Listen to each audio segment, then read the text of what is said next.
Hello students, today we are going to begin with our next chapter of 12th class CBSE chemistry syllabus, chapter 14 biomolecules.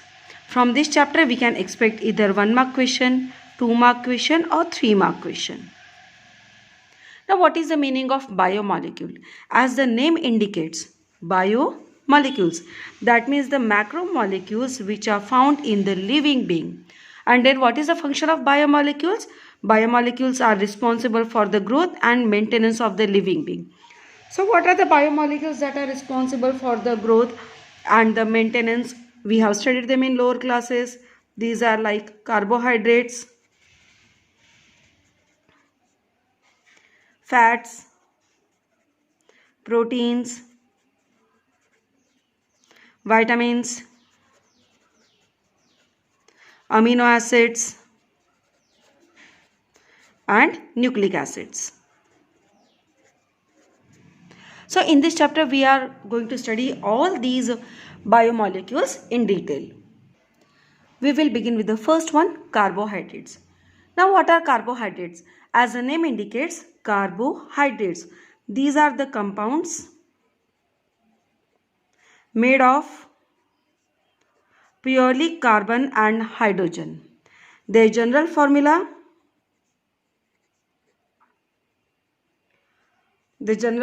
can be assigned as CnH2n. But there are certain exceptions to this general formula CnH2n. For example, rhamnose. Rhamnose has the general formula C6H12O5. Deoxyribose, it has the general formula C5H10O4. Now these two compounds do not follow the general formula CnH2ON, but they are considered as the carbohydrates. On the other hand, we have other compounds like formaldehyde. It has the formula CH2O, so it will follow this general formula, but it is not a carbohydrate. As well as acetic acid, which has formula CH3COOH, will also fit in this general formula, but we know acetic acid is not a carbohydrate, and therefore there was a need to redefine carbohydrate. Hence, carbohydrates were considered as polyhydroxy aldehydes or polyhydroxy ketones. Now this is the new definition of carbohydrate. So what are carbohydrates? These are the compounds which have hydroxyl group in them. Along with hydroxyl group, they can have either aldehyde or ketone, and that will be in many number, and therefore we call it as polyhydroxyaldehyde or polyhydroxyketone. Carbohydrates can be classified in many ways. The very first classification is based on the taste. We know carbohydrates are sweet in taste, and therefore carbohydrates can be classified into sugars and non-sugars. Sugars means all those carbohydrates which are sweet in nature, or they will be sweet in taste, as well as they will be water soluble. For example, glucose. On the other hand, non-sugars are those which are obviously not sweet in taste, and they are insoluble in water.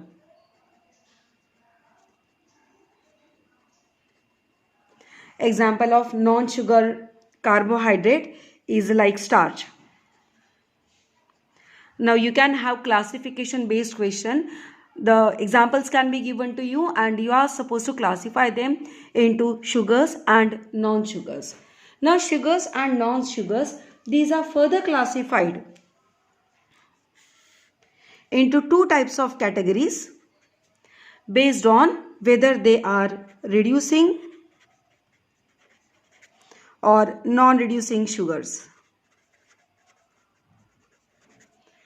For example, all those sugar which can reduce tolerance test or tolerance reagent, Felling's reagent. That means all those which can show Felling's test or tolerance test, they are classified as reducing carbohydrates or reducing sugars. On the other hand, those which do not reduce tolerance reagent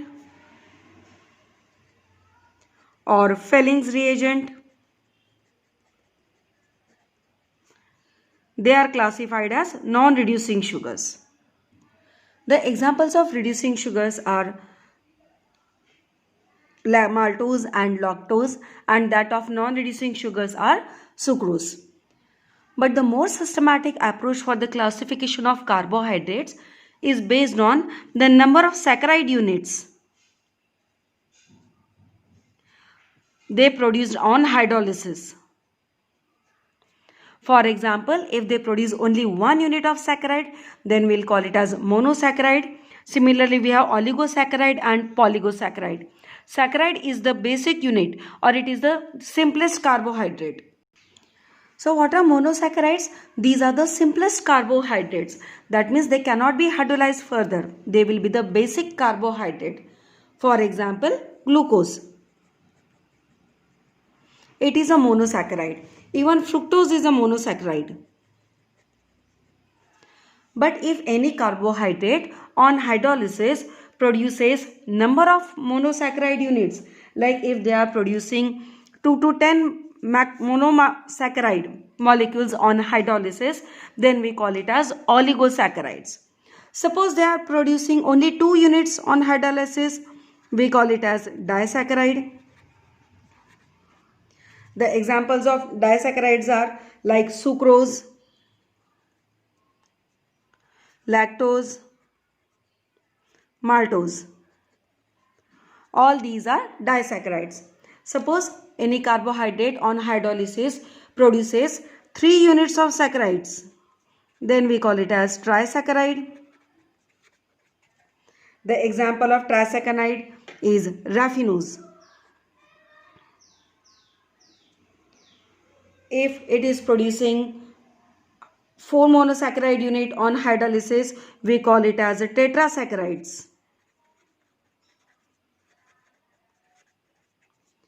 For example, stachyose. Stachyose on hydrolysis produces 4 saccharide unit. Sucrose on hydrolysis produces 2 carbohydrate units. That's why we call them as either disaccharide, trisaccharide or tetrasaccharide. If they are producing more than 10 monosaccharide unit, we call them as polysaccharide. Here we can further go ahead like pentasaccharide, hexasaccharide, etc. So what are polysaccharide? If they can be hydrolyzed to large number of monosaccharide unit. For example, cellulose, starch, glycogen, etc. Cellulose is called as the polymer of the glucose. So it gives a large number of glucose molecules after hydrolysis. Now monosaccharides are further classified based on how many number of carbon atom are present in carbohydrate, as well as which functional group is present, either aldehyde or ketone. If aldehyde is present as a functional group, then we are using prefix aldo. If ketone is present as the functional group in carbohydrate, then we use the prefix keto. If there are 3 carbon atoms, we'll say aldotrioses, provided aldehyde is the functional group. If there are 4 carbon atoms and ketone is the functional group, we call it as ketotrioses, tetroses. If there are 5 carbon atoms and aldehyde is the functional group, we call it as aldopentoses. Similarly, for 6 carbon atom present in the carbohydrate, and if the functional group is aldehyde, we call it as aldohexoses. And if ketone is the functional group, then we call it as ketohexoses. So that was all about the classification of carbohydrates. We are going to study glucose, which is a monosaccharide, in detail. So let us begin the studies of glucose. What is the glucose? It is the simplest monosaccharide.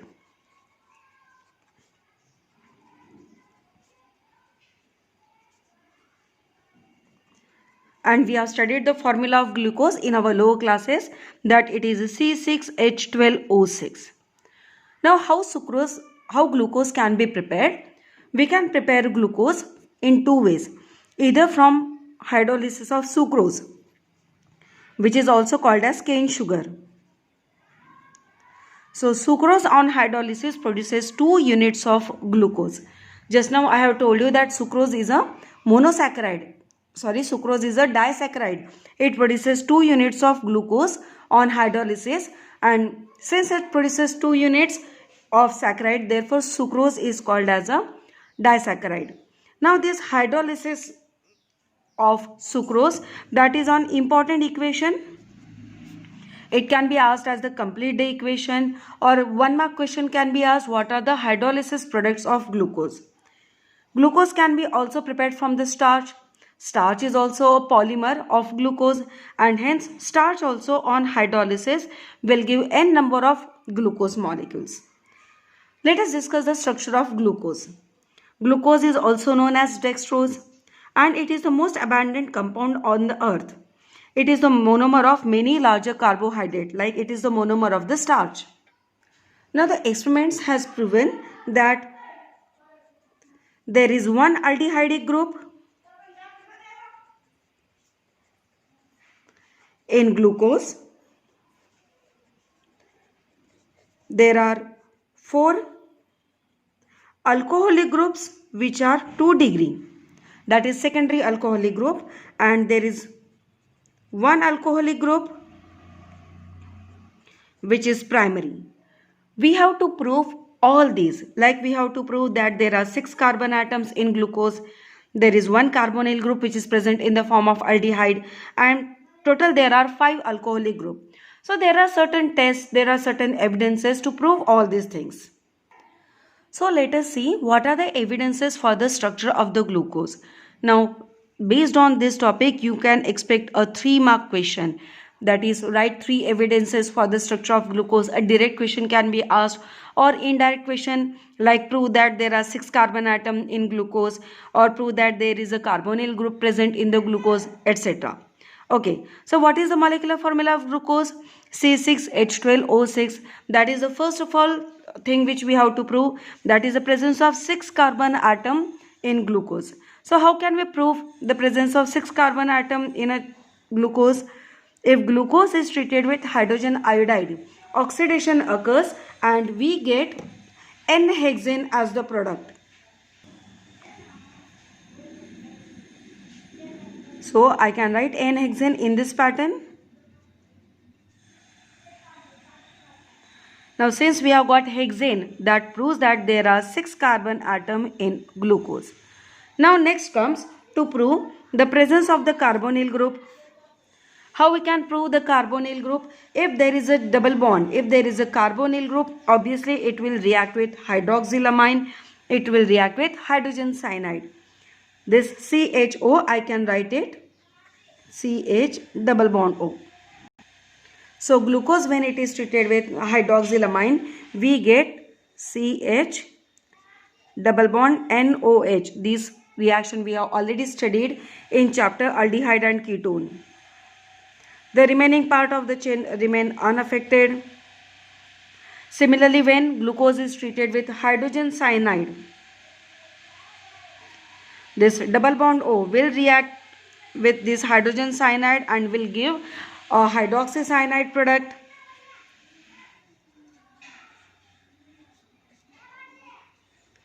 So both these reactions prove that there is one carbonyl group present in the molecule of glucose, and therefore they are giving the substitution reaction with hydroxylamine as well as hydrogen cyanide.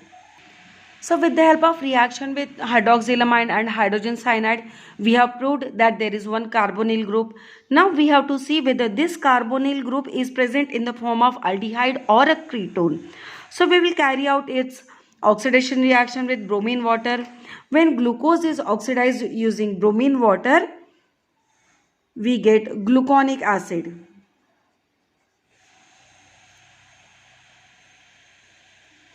since we get oxidation product as a carboxylic acid product, and therefore we will say the carbonyl group which is present is in the form of aldehyde group. So these proves the presence of 6 carbon atom, presence of one aldehyde group. Now the next thing is that we have to prove the presence of 5 OH group. That is, there are 5 hydroxy group present in glucose. When glucose is treated with acetic anhydride, we get pentaacetate product.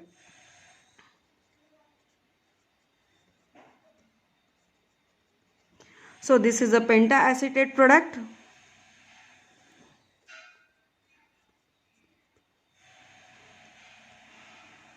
Indicating the presence of hydroxy group. All 5 hydroxy group, they will react with acetic anhydride, giving glucose pentaacetate. Okay. So these reactions have proved that there are 5 OH group, but we have to prove that along with these 5 OH group, among these 5 OH group, there is one 1-degree alcoholic group. And how can we prove it? The presence of 1-degree alcoholic group can be proved by the oxidation of glucose. Glucose on complete oxidation gives saccharic acid. Aldehyde group also gets oxidized, and the 1-degree alcoholic group also gets oxidized. This is also proved by the oxidation of gluconic acid. Gluconic acid we have got here by oxidation with bromine water. This gluconic acid will also give saccharic acid on oxidation. So this shows that there is one alcoholic group which is a primary one. Now based on all these evidences, the structure of glucose has been assigned.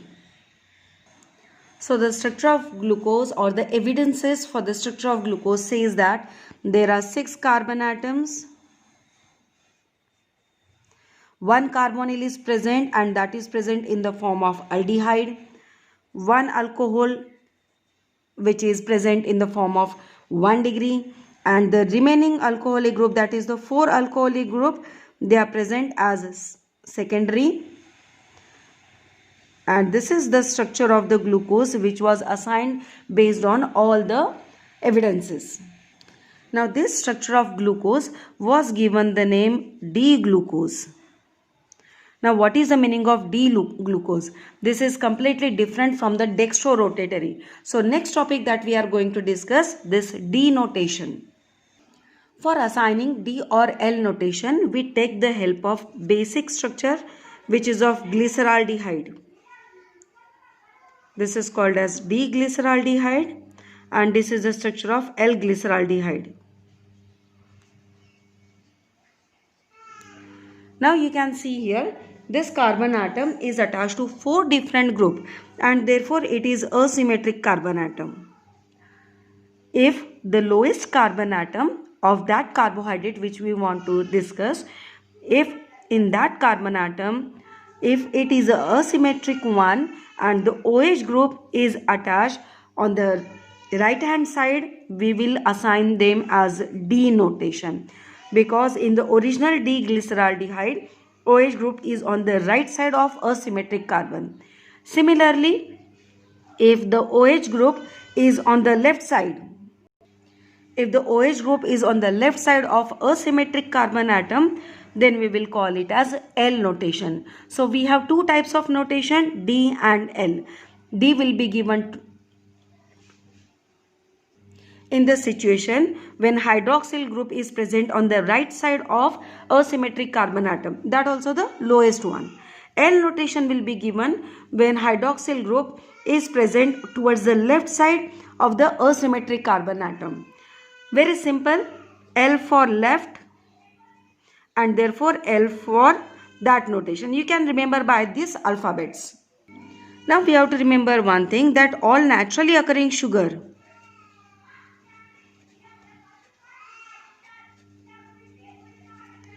they are of D series, like D-glucose,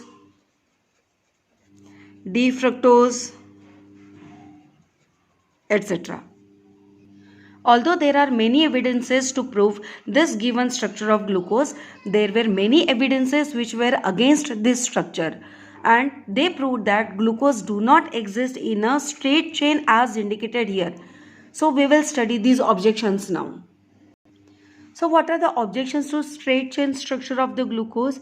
We know glucose has an aldehyde group. So if any compound has aldehyde group, it must give the test like Schiff's test.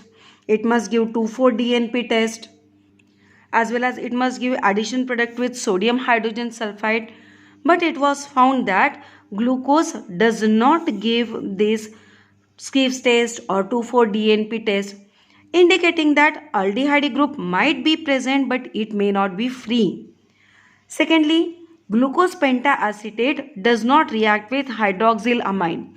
Basic glucose reacts with hydroxylamine, but glucose pentaacetate, it does not react with hydroxylamine. This completely proves that the glucose, it do not have free aldehyde group. Third point, glucose, as we have discussed, it exists in the D form, but again there are two different forms of glucose, alpha D glucose and beta D glucose.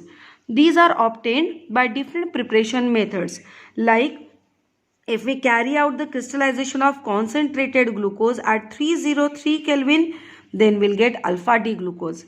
On the other hand, if crystallization of hot and aqueous saturated glucose solution is carried out at 371 Kelvin, we'll get a beta D plus glucose. The open chain structure of glucose was not able to explain why these two different forms exist. Now alpha is showing a specific rotation of plus 111 degree, and beta D glucose shows a specific rotation of plus 19.2 degree. If we bring an equilibrium mixture of these two, then it shows specific rotation of plus 52.5 degree. Based on this topic, you can have a 3-mark question. So you are supposed to explain all these 3 points. So all these 3 points shows that glucose cannot occur in straight chain, but glucose will have a cyclic structure. So now it was very clear that glucose do not exist in this straight chain structure. Instead, it will exist in the ring form. Now, it was a spectroscopy which showed that glucose is a 6-membered ring in which the OH group of 5th carbon atom will be involved in the ring formation of the 1st carbon atom. And this is the structure of alpha glucose. This D represents for the presence of OH group on the right hand side. Plus indicates it's a dextrorotatory, and alpha indicates that form of the glucose. So a ring is formed between C1 and C5. That is what we call as a ring structure of a glucose.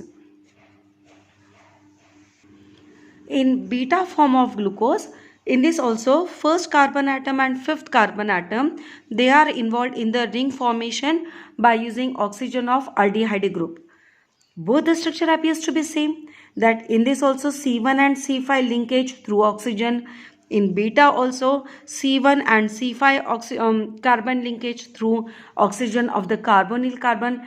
Then what is the difference between these two? The difference between these two comes at the 1st carbon atom. Observe these 2 carbon atoms very carefully. Here in alpha glucose, the hydroxyl group is towards the right hand side, and in beta glucose, the hydroxyl group is towards left hand side. Now when there is a difference between 1st carbon atom, we call it as anomers. Don't get confused between alpha form and D and L notation. In D and L notation, we are considering the last asymmetrical carbon atom, whereas for discussing anomers, we are taking 1st carbon atom. So how can we define anomers? It is the pair of optical isomer which differ in configuration around only C1, as you can see here. Now this 1st carbon atom which differ in the configuration, it is called as anomeric carbon. D notation is a different one. Alpha beta notation is a different one. All this definition can be asked. Now it is very simple to remember the structure of alpha and beta glucose. There are 6 carbon atom. We can remember that. The last one is CH2OH. That is also a simple one. Fifth and first carbon atom will be attached in the ring form through the oxygen. That is also a common thing. The difference comes in the arrangement of OH groups. In beta form, the OH groups are arranged in alternate way. Whereas in case of alpha carbon atom, alpha glucose, 2 OH group are on the one side and then remaining 2 OH group are alternate. So it's very simple trick to remember the structures of alpha glucose and beta glucose. Now every time it is difficult to mention that straight chain structure of glucose, it becomes a little bit complicated one. To make it easier, the structure of glucose was compared with pyran. Pyran is also 6-membered carbon with oxygen in its ring, and therefore the structure of glucose was compared with pyran and we call it as a pyranose structure. How to draw it? Okay, we know it's a 6-membered ring, and this 6-membered ring has 6 carbon atoms in them. So let us consider this as a 6 carbon atom, CH2OH. This will be carbon atom number 6, and therefore we will now label this carbon atom as number 1, 2, 3, 4, 5, and this is the 6th carbon atom. This pyranose structure also proves that first and 5th carbon atom, that is a C1 and C5, in glucose they are linked through oxygen atom. Now how to arrange hydrogen and hydroxyl group in them? Suppose I have arranged 2 hydroxyl group on the same side and then the remaining 2 hydroxyl group on the alternate side, then obviously it will be alpha structure. For beta, what we have to do? For beta, we have to arrange hydroxyl group in an alternate manner. So again, first of all, we'll draw the pyran ring, which is a 6-membered ring. Label them as 1, 2, 3, 4, 5, 6. This will be number 6 carbon atom, 5th, 1, 2, 3 and 4. This structure also proves a C1 and C5 linkage through oxygen atom. 6 carbon we already know, it's CH2OH. Now for beta structure, we know hydroxyl group is present in an alternate way. Complete the remaining valencies by hydrogen and this will give you the structure of beta glucose. So this is how we can draw the pyranose structure of glucose. To draw the pyranose structure of glucose can be a 2-mark question. So in today's video, we have seen the meaning of biomolecules, what are different type of biomolecules. We have seen the classification of carbohydrate and we have studied simplest carbohydrate, that is glucose, in detail. That's all for the day. Thanks for joining. Have a nice day.